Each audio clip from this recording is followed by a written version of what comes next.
I am there in Bhubaneswar, capital of Odisha, to understand what are the expectations of the budget. It is a state which is known for temples, which is known for cultural heritage, which is known for mining as well as power industry. But more importantly, we'll find out what are the expectations from the industry and also how economy is shaping up.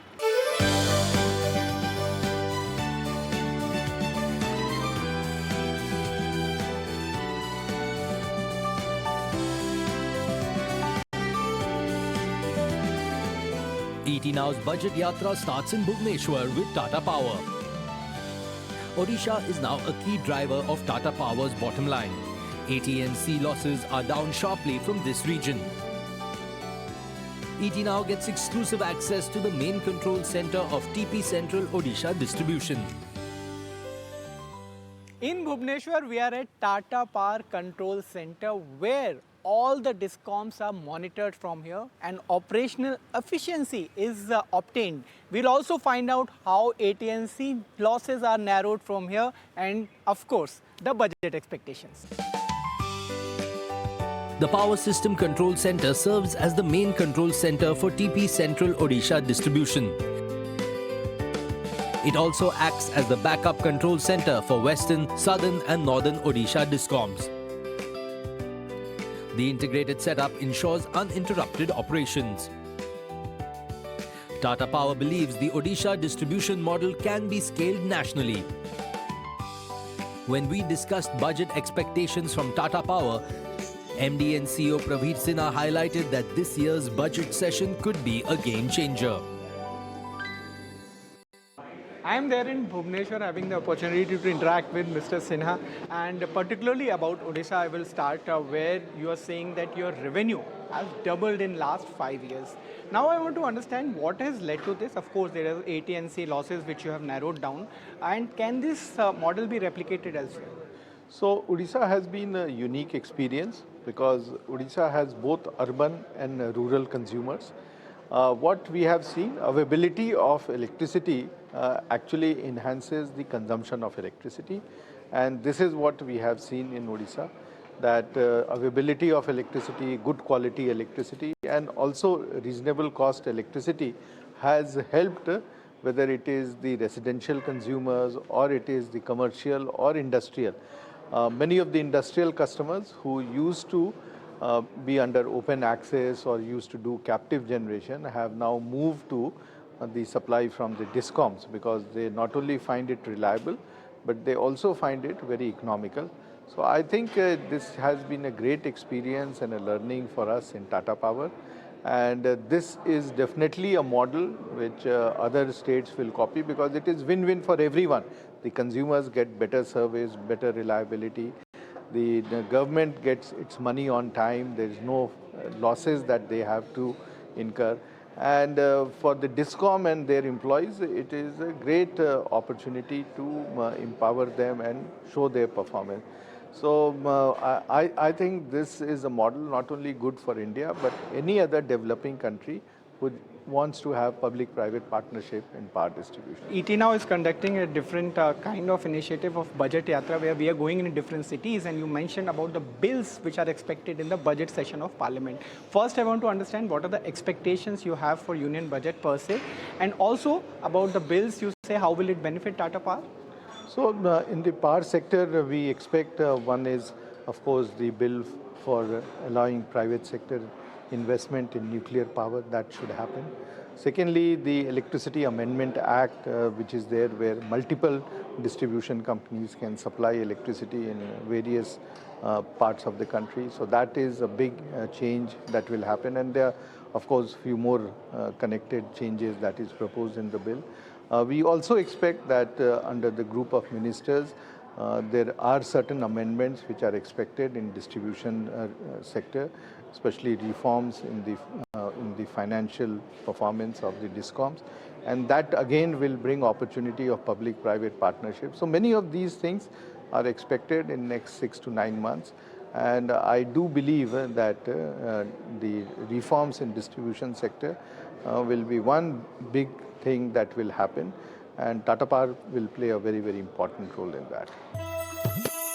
Known as the City of Temples, Bhubaneswar offers a unique backdrop for Budget Yatra conversations. ET now heads to the iconic Lingaraj temple, where leading industrialists join us to share their expectations from the union budget. The Budget Yatra has reached Odisha and iconic Lingaraj temple is behind me, and also major industry stakeholders to know what are the expectations from budget. First of all, I want to come to you, Ashok, to understand that food industry particularly you cater to, and what are your expectations this time from Finance Minister? So as a medium on small enterprise, food industry plays a very vital role in every budget. तो यहाँ पे हम ये budget जो 2026 है उससे expectation बहुत ही मतलब माइन्यूट डिटेल्स पे अगर हम जाएं तो दो चीज़ें अभी जीएसटी रिफॉर्म होने के बाद क्रिटिकल आ गई हैं. एक रिवर्स टैक्स का जो प्रॉब्लम है, क्योंकि काफ़ी चीज़ें हमारी 18% और 12% रेंज में थी, जो अभी सब हमारा टॉप कैप अभी 5% पे है. That has become a very critical, क्योंकि अभी हमारे काफ़ी कोलेट्रल जो है money in terms of has been stuck with GST department for, क्योंकि हमें उतना क्रेडिट इनपुट नहीं मिल रहा है. तो हम चाहेंगे कि उसमें एक थोड़ा रिलीफ आए.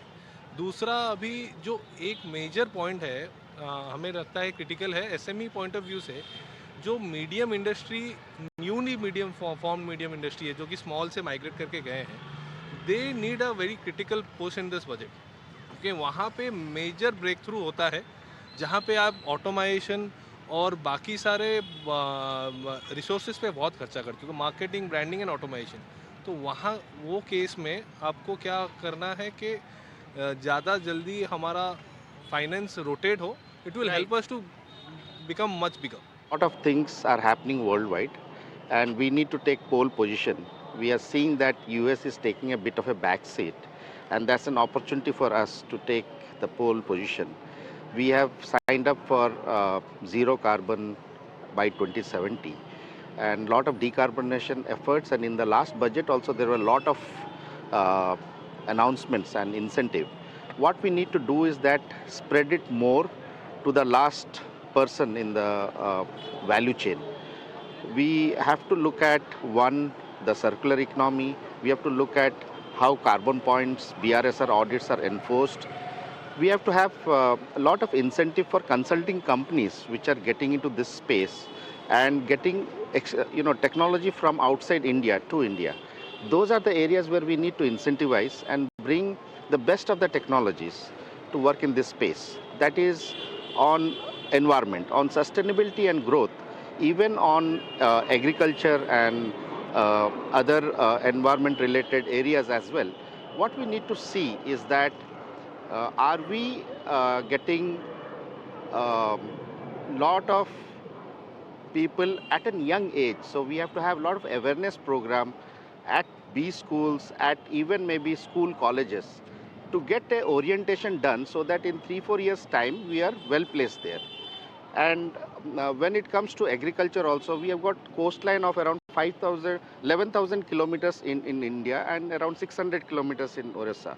So we have to go beyond shrimps and all, and we have to look at things like seaweed, So great to hear ESG insights as well, because in a local point of view, what happens mostly we talk about local things, but this is a broad thing which needs to be taken care by the industry for the betterment of industry and of course all around. Mr. Gupta, I want to come to you for Odisha flavor now. We are standing right there in Lingaraj temple, and this is a city of temples. Also, if you talk about statewide, there are different industries which are flourishing.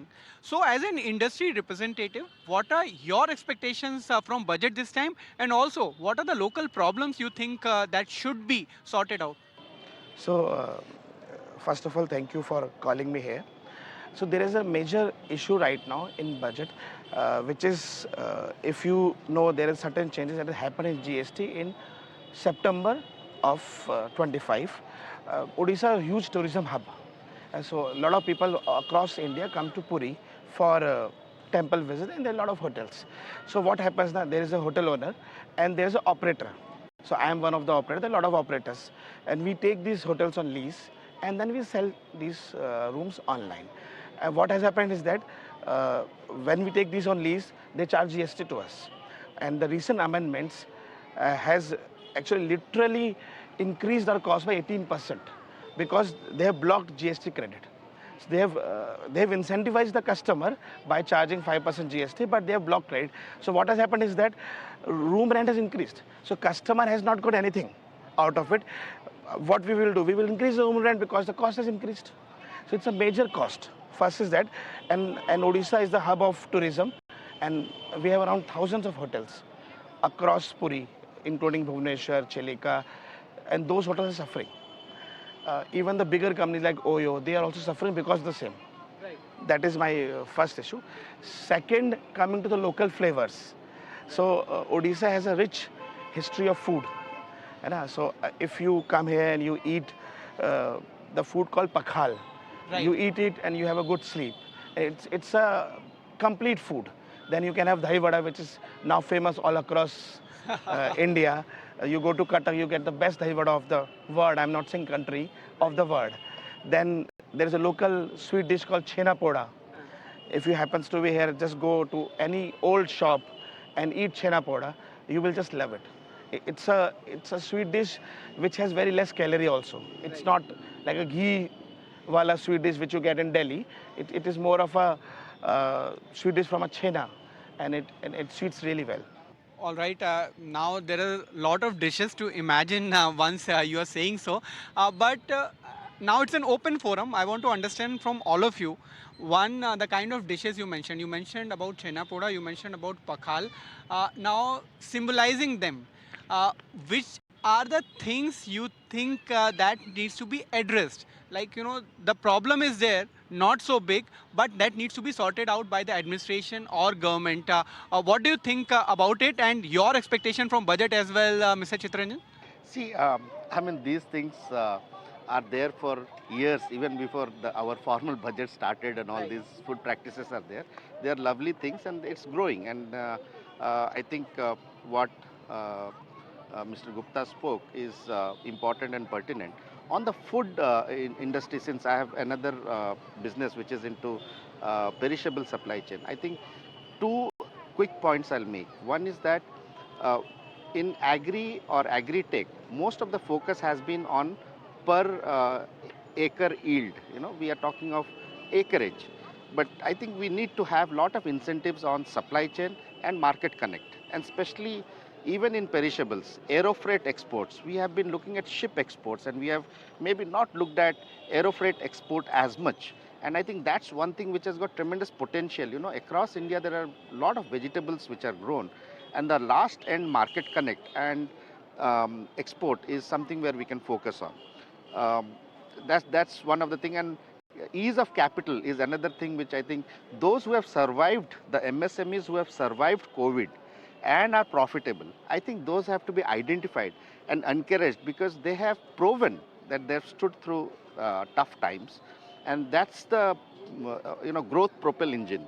You need to fuel them up, oil them up, and that's the thing. I think Madam Sitaraman will definitely look, I mean, in due course of time, because if she is looking for growth drivers, new growth drivers are good, but what about those who survived? And like in my case, I have not taken even a loan till now, because the CGTMSC thing has not been able to give loan. Traditionally, what has happened, I mean, we have seen in past many years, South Indian food per se. Now, it is everywhere. It is not just in South India. But same may not be the case with Odisha dishes. It is not known everywhere. So what should be done that kind of, if I use the word globalization, if that can happen? Yeah, the scheme of Make in India has flagged out very well in past decade. What needs to be done in the coming 4 decades is to make India global. That should be the more emphasis slogan from our side, because as you said, lot of dishes in Odisha are lesser known because they have not taken a center stage in the country. Also, they have not been branded very well in the global stage. Right. Now, talking about what my colleague said about the agri value chain, the supply chain has been catered to an extent, but the value adding system has not been taken that much care of. The perishable item, address to that should be converted into two parts. One, either you store them in a cold storage facility, enhance logistics to have a better uh, reachability, but at the same time, if you add value to it and make the shelf life higher. So, for example, ready-to-eat foods, the instant foods, are local porridges. So, in Odisha, another thing that we have is chatwa. So chatwa is one of the multigrain cereal that is consumed by your kid to adult and can be instantly made in 2 minutes. That is a very unique thing that you cannot found anywhere in the country. Some Right. people get it similar to sattu, but it's a completely different things altogether. So those things, if they take a center stage and if they are promoted globally, then you have a larger market for MSME to play in. Definitely, and for that MSMEs needs to flourish. Mr. Gupta, I'll come back to you for the kind of dishes you mentioned and the issue we are discussing of Odisha culture as well as the food becoming more known. What is your opinion that he mentioned few of the points? Do you think there is more which is need to be done? So, sir, Odisha generally uh, has been regarded as a backward state from the independence time of it. Now, I think in last few years we are coming up. Now you can see the top chefs are coming here. They are promoting the food. In fact, the top chef of India has introduced dahi vada in their restaurant in New York. I've heard that. So it is now coming up. What he has mentioned, we don't have a proper cold chain system in India. Ca- as a country, we need to invest some cold chain to make these local dishes available across India. Once we have cold chain facility, we can actually transport these dishes to all the parts of India, and we keep the local flavor intact because it is being made here and then being sent to the parts of the country and maybe globally. Now, what is happening? People are making it there. You're getting that food, but you might not be getting that flavor, because once it is made by the local people, the flavor will come up. So two things are required. One is cold chain facility. Second, what he has said, we need to have collateral free loan. Right. So CGTMS scheme, a lot of schemes, they all require collateral. We are young entrepreneurs. We don't have collaterals. So Right. what we need collateral free loan from government. And those who have proven track records, they should be supported by the government, and these GST issues. Because in this food, everywhere, food, hospitality, GST is blocked. And it increases the cost by 18%. I'm just saying upfront. And if the issues is properly handled, food costs will reduce and cost of living and GDP will grow. One closing comment I want from you, Chitranjan. We have spoken about different industries. Of course, there are large industries as well. You can talk about Tata Steel, JSW, all big steel industry, mining industry is there in Odisha, and Odisha is known for that. But which are the areas of growth in next 5 years, you think? See, number one in agri, I see that seaweed is one thing which has not been explored in India and in uh, Orissa. I think with the 600 kilometers coastline, that is one definitely important thing apart from mines. See, mines are there, it has been there for some time, and we have had some great players who have come from here. We are proud that the way Jindal has grown from, say, Orissa to now US and all. I think they were invited in some forums where, uh, maybe they were the only Indians and nobody else was invited. So I think those are there, but I am very gung on seaweed. I am very gung on the food, as my friends are there here.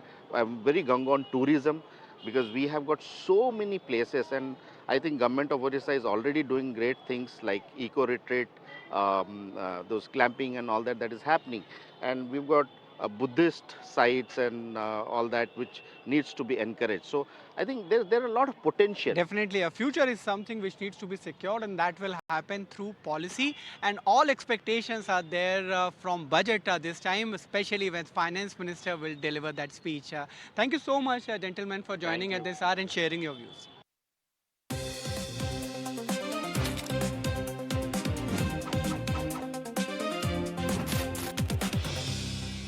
In our Budget Yatra, we have reached a Kalinganagar plant of Tata Steel, where we will not only discuss about the budget, but we'll also find out what are the policy, what are the initiatives, and how has been the plant for Tata Steel.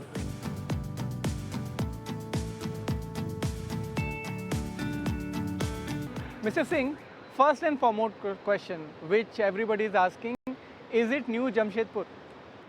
So Jamshedpur took about 100 years in the making. We are just a 10 years old plant here. But our plan is to become something like Jamshedpur by involving all the stakeholders, the community, the employees, to take it as close to as possible in the near future. Right. Let's talk about numbers because that matters a lot. In past 10 years, there has been a lot of progress in this plant is concerned. Tell us that, of course, in the beginning there might be some challenges, but how did you overcome them and what does the financial say now? So, as you know, this is the first plant by Tata Steel in 100 years that we have ventured into a greenfield location. And greenfield always has its own set of challenges. I mean, you know a lot of history about the whole plant. Finally, we started the plant in 2015. It's almost now 10 years. But thanks, to the employees, the support from all the stakeholders, this plant has ramped up fabulously well. Right. Is today the crown piece of Tata Steel. And our aspiration and our dream is to make this plant one of the best plants, not in India, but in the world. And not only in terms of profitability, but the look and feel, all the green matrices in terms of AQI and people happiness, which also includes all the stakeholder happiness. So this is our dream. It's still in the making.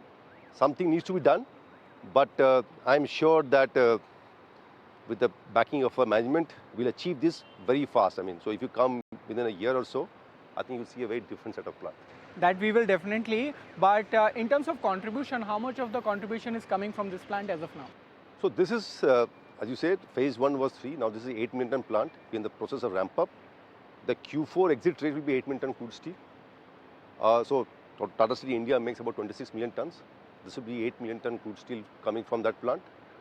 But more importantly, this will be high NR products. This will be, cutting edge products that we'll develop here, whether for construction, engine, or for auto.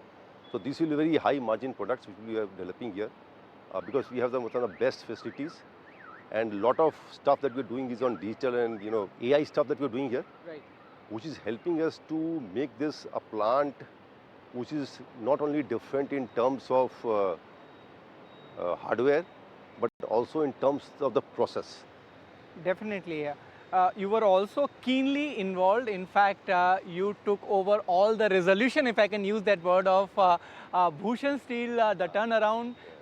So I want to understand there as well, apart from this plant, how much of the contribution is coming from there? Because of course, it was something a stressed asset, you acquired it, turned around, and how much it is contributing now? So again, Bhushan Steel Plant is a 5 million ton asset. When we took over, it was hardly struggling at less than 3 million ton. So we ramped up plant to 5.5 million ton. Within, I think, 2 years, we ramped up plant to 5.5 million ton. And it's again making some very special grade of steel. Right. And again, 5.5 million out of 26 million is what is contributing. And the plant is doing very well actually. The costs have come down. We have invested a lot in the people, in the facilities, the canteens, in the stakeholders, and pollution equipment. So now the plant is also, Miramandali is one of the, top-notch plant. We also have a plan to do the next level investment, investing as one of the first technology of India to have a thin slab caster, which will again cater to very niche markets in India. Definitely. Now we have discussed about the two plants, but overall in terms of Tata Steel, of course, flat is something which you actually focus on. Yeah. But is there a plan to pivot to other products as well? So as you know, we have acquired Neelachal Steel. Right. And now we have turned around the plant. And Neelachal Steel will be our long product hub. Right. So currently it's next door. So we have a lot of collaboration. The operating teams have a lot of collaboration. But we plan to pivot from 1 million ton to 5 million ton. I think that is already approved by the board. So the work is going to start very soon. And I think the next 3 years, the plant which is next door will be a 5 million ton behemoth. So which will be very interesting. So it's all long products that we will produce from there. So Tata Steel wants to be known for long products too in the long run, maybe in next 3 to 5 years. Yes. Okay. One last thing before I let you go, I want to understand now the vision for the company, and also there has been certain challenges recently. If you talk about the tariffs, how did Tata Steel cope up with it, and what do you think can happen in next 3 to 6 months if the situation persists? So look, Tata Steel, we have an ambition to not only grow in volumes. Right. So we have a roadmap for 40 million ton. But it's not only about growth. We have to tackle the climate priorities, the CO2 challenge. We have to tackle our mining issues. Then we have to keep investing in new technology, new product downstream in the cold rolling business and the colored coating business. So we have a strategy starting from volume to sustainability to people related and all the aspects of business. So and Odisha is going to be the place where we'll be playing our game actually. So it's a very interesting time for in Odisha, and I've just moved in last 1.5 years from Jamshedpur, and that a lot of challenges here, but also that makes the job very interesting. The good thing is that we get support from the stakeholders, and to be very honest, a lot of support from the OEA community, and let me tell you, the OEA people are very hardworking, which makes our job that much easier. Definitely, and thank you so much for taking out time and talking to ET now in Pradesh. We look forward to speaking to you again after 1 year Sure. and discuss once again what the ground situation is. Thank you so much for your time. Thanks. Thank you.